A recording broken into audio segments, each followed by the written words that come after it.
Bienvenue à la ferme de M. Touré, où il fait les bœufs et un peu de moutons. Aujourd'hui, nous allons parler des vaches, parce que M. Touré fait l'élevage des vaches et je sais que pratiquement les vaches qui sont ici ont été achetées. Et j'ai envie d'avoir une idée de comment ça se passe.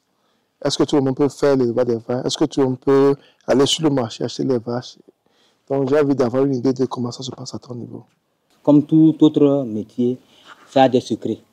Et il faut avoir certaines notions avant d'aller sur le marché pour acheter des vaches.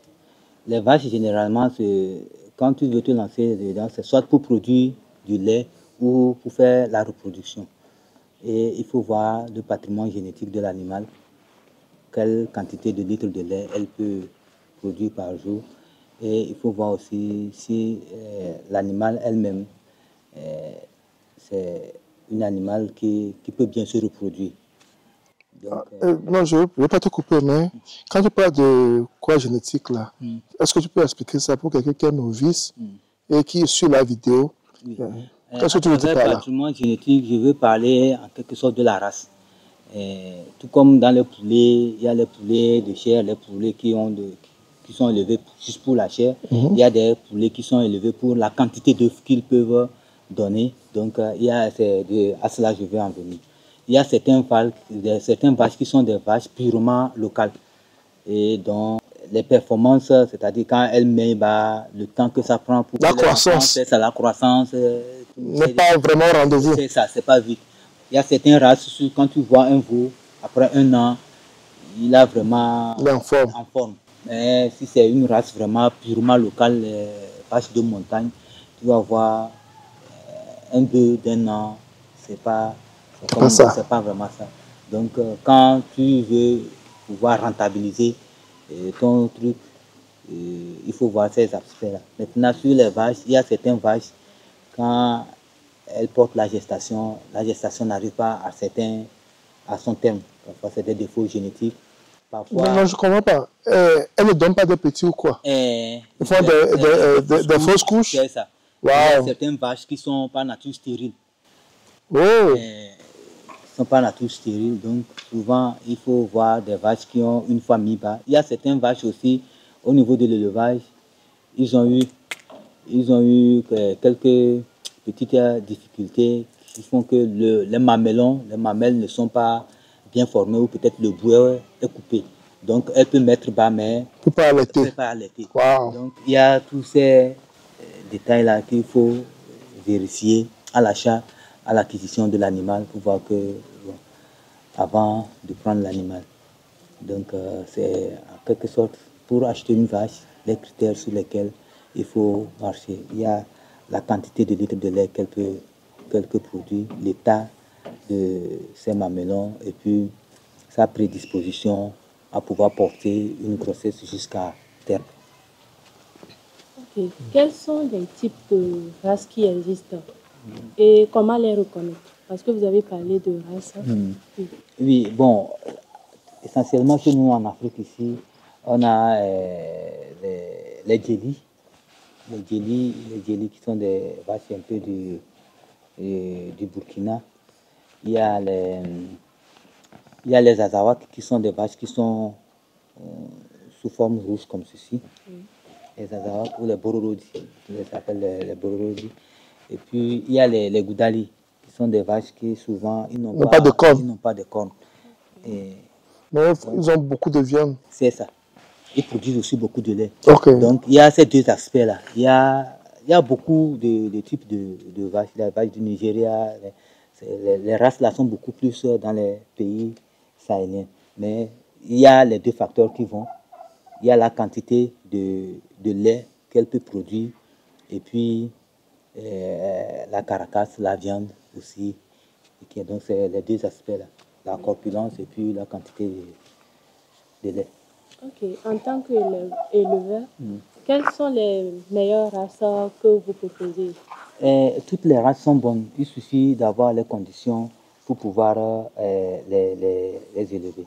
Il y a certains qui prennent nos races locales ici pour les métisser avec des sujets qui sont adaptés à notre chaleur, à la zone tropicale et qui ont augmenté aussi la production du lait. Laitier. Les productions laitières. Mais essentiellement, sur le plan local, les vaches qui produisent beaucoup plus de lait, c'est les Goudali.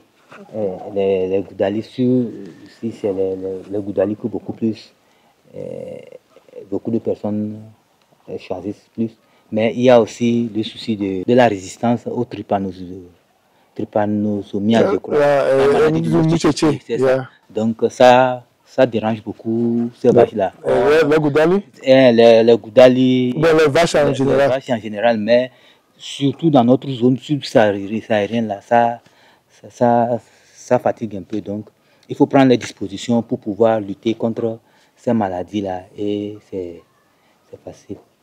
Yeah, tu m'as parlé d'un truc qui m'a fait un peu rire et qui est en même temps un peu invraisemblable. Ceci. Tu me disais que quand tu as acheté la vache là, c'est le taureau. Le taureau plutôt, ça que c'était coupé, mais ils ont collé ceci. Oui. Et c'est arrivé que c'est tombé, tu as su qu'ils savaient que la queue était coupée, mais ils ont collé ça. Bon, un truc comme ça, comment tu fais? Tu retournes vers le client et le fournisseur, ben, tu fais comment? Ce sont des vaches qui ont été achetées dans la brousse. Donc, à les achetant, on n'a pas remarqué ces défauts-là pour ne pas conclure le prix. Donc, on n'a pas remarqué ça à l'achat.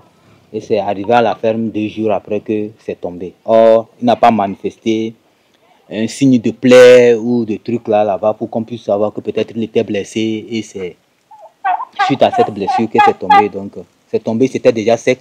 On a senti aussi de la colle là-dessus. Non, ça n'a pas eu de verre, il n'y a pas eu de verre, ça n'a pas pourri. Donc ça veut dire que c'est une queue qu'ils ont. Tu parles de défaut, donc le manque de ceci sur la vache, c'est un problème. Parce que si moi je vais acheter une vache, je ne m'en fous vraiment pas de ceci. Parce que la vache est en forme, si elle me plaît, est-ce que j'ai vraiment besoin qu'elle ait une queue?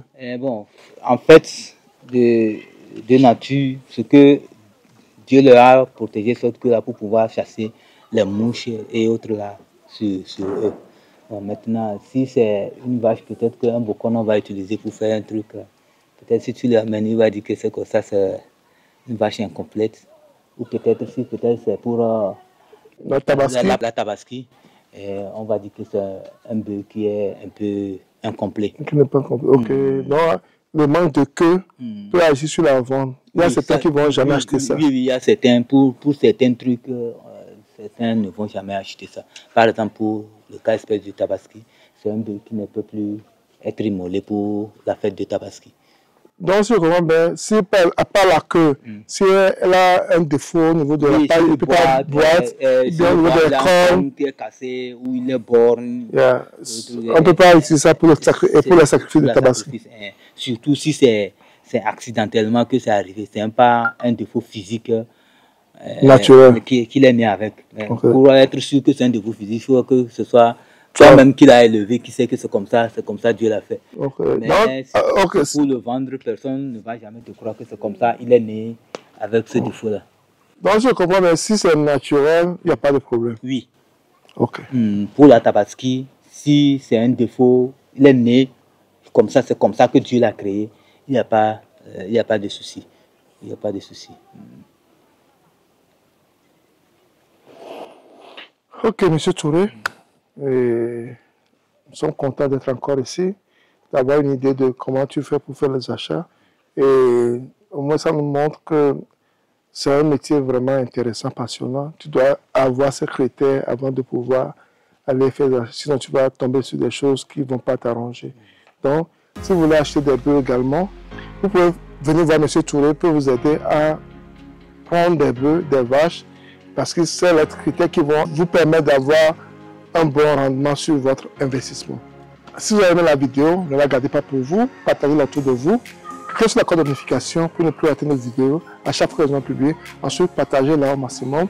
Un pouce également, ce qui permettra à YouTube de diffuser nos vidéos à plus de personnes. C'était Sabi, à la prochaine. Bye bye.